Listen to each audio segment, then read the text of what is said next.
Well, hey everyone, welcome back to Magic Time. I'm Thomas, of course, your host, and thanks for joining me once again here on the channel. It's been a little while since I've filmed, and I'm coming to you from my house here in Napa Valley. Haven't been filming a ton. I went through a move. I moved houses to a different location in South Napa. I've been busy with the ongoing season in Napa, being that as I work at a winery, it's been the busiest time of the year through harvest, and that's slowly starting to taper off, and it will in the next couple weeks as the holiday seasons start to roll in. I wanted to do a show today about Arizona wine, and this is by no means a comprehensive look at Arizona wine. It's more an opinion piece about what I've thought about Arizona wines over the years. You guys got to realize I grew up in Arizona and I lived there for 33 years and made my way up into the wine business through retail wine, through wholesale work, and also through working the restaurant floor for many years as a sommelier in fine dining. And I've had my chances to taste a lot of Arizona wines over the years, and to be honest with you, in certain cases I've been impressed, in most cases I have not been. Now, that could basically be placed upon the fact that maybe I think Arizona wines are going through a little bit of a growing pains type stage. They haven't been doing it as long as other wine regions throughout the world, probably only the last 30 years, to be honest with you, in a serious fashion. But nowadays, there's certainly been a lot more in intense investment in the Arizona wine game, and it's no longer just a few producers that are putting wine out there, but lots of newer producers that have a little bit more cash inflection, better equipment, and perhaps can hire a team of more knowledgeable viticulturists and enologists so that they can make world-class wine. I think it's a combination of figuring out which grapes grow the best in Arizona, figuring out those soils and the different root stocks and different clonal selections of those varieties that work the best, figuring out irrigation and figuring out pests, figuring out how to deal with the springtime, which can be loaded with frost in the high desert. And if you're not careful, it's actually mostly too cold to grow grapes in Arizona, to be honest with you. A lot of people are under the misconception that Arizona is too hot to grow fantastic wine grapes, but it's actually kind of the reverse. In those high elevation areas in the springtime where you're growing grapes about 5,000, 6,000 feet above sea level, sometimes you can have problems with early spring frost. So it's a weather thing as well, and kind of figuring all of that out and having the talent to be able to come to Arizona and really invest their skills in an Arizona winery. That's probably been lacking over the years as well. When a winemaker or a viticulturist has the option to live in a place like Sonoma County or Napa Valley, or the option to live in the dusty deserts in Arizona, in the southern parts of Arizona, or up in the Verde Valley, the options are kind of clear there. I'm gonna taste a couple wines from an Arizona producer called Aridus, Aridus. And I came across these wines the other day at a relatively good price at my discount wine shop here in town.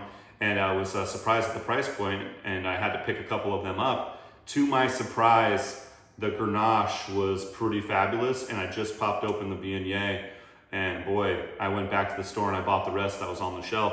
Let me get into the Grenache Aridus. This is a producer in southern Arizona, southeastern Arizona, and I think they have upwards of 40 acres that they're planting down in the southern part of Arizona in a place called Pierce, Arizona. It's close to Wilcox, I believe.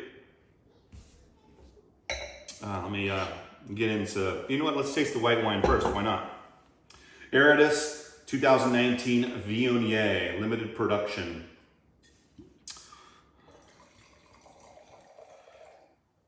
Viognier, one of my favorite grape varieties. In fact, just had a world-class bottle of Condrieu a couple weeks ago with a good friend of mine. Paid over $100 for that bottle, and it was nothing but brilliant, of course. Viognier, indigenous to the northern Rhone Valley of France. It's kind of a tough grape to grow. Acidity lacks in warmer regions, and it's an interesting grape variety that doesn't do well just anywhere. It takes a specific type of climate and soil to grow it. First of all, on the nose of this wine, I get definitely that classic creme brulee, almost like stone fruit, peach, apricot, honeysuckle type note coming through on the nose. Very classically Viognier. A little bit of floral essence to it, like a star jasmine type note. Very, very Viognier in its approach on the nose. This wine's a little cold right now.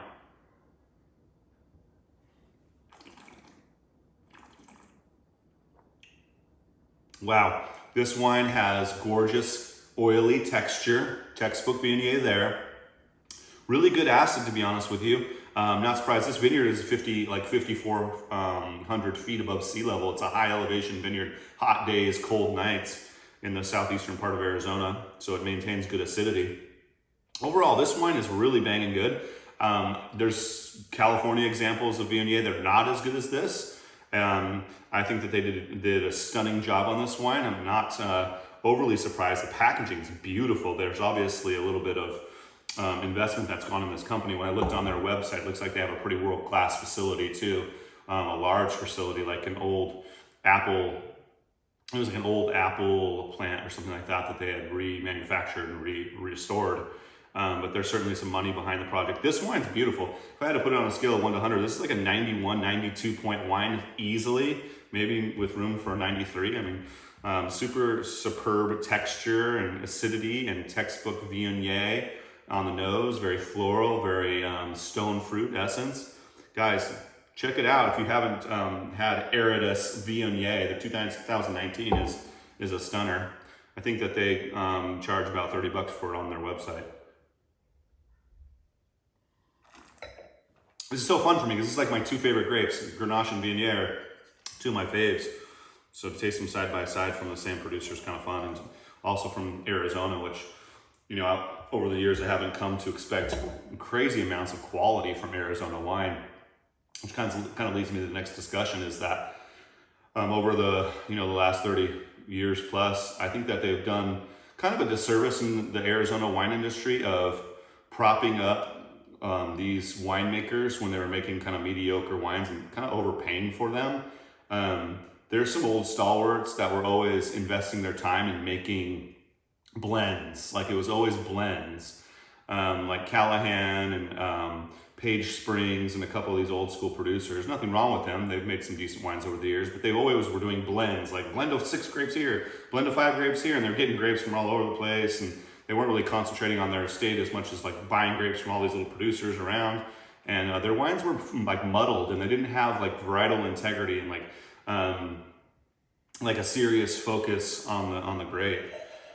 These are single varietal, which I find to be more expressive of the land and how they do it there in Arizona, and what we're capturing is their site. So I think that going single varietal is what Arizona needs to do and really express the earth and what they can do with the grape. That also leads to more transparency about what they're trying to accomplish. So good job, Aridus, on that. Grenache is beautiful on the nose, kind of a strawberry, raspberry, kind of strawberry rhubarb pie. Very Grenache in its nose, very expressive of the grape variety. Textbook Grenache, once again, just like the Viognier. Excellent expression.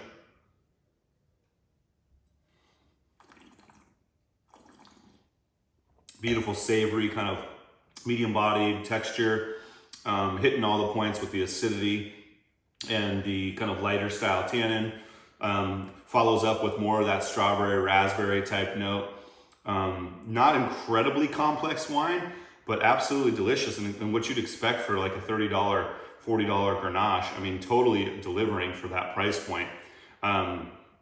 Boy, very pure too, like not earthy at all, not like earthy or too oaky. Like this wine is super clean. I don't know the barrel regimen which they did with this, but it's super clean, and they did a really good job expressing the purity of the fruit.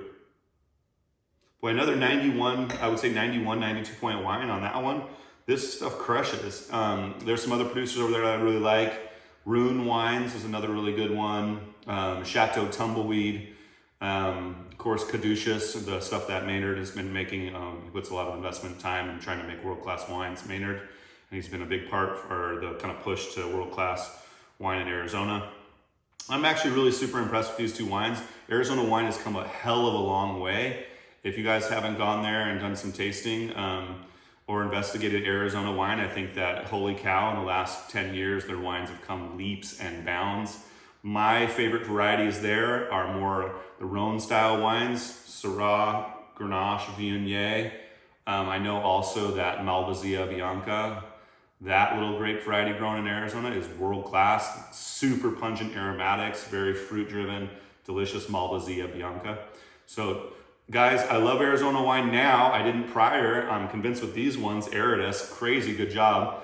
Aridus Winery in Arizona. Anyways, cheers. It's been great to come back and do the video with you. Please comment below in the comment section if you've ever had Arizona wines. Subscribe to the channel, guys, and hopefully I can get doing a little bit more frequent videos now that the wine business is starting to slow down here in wine country. Anyways, cheers.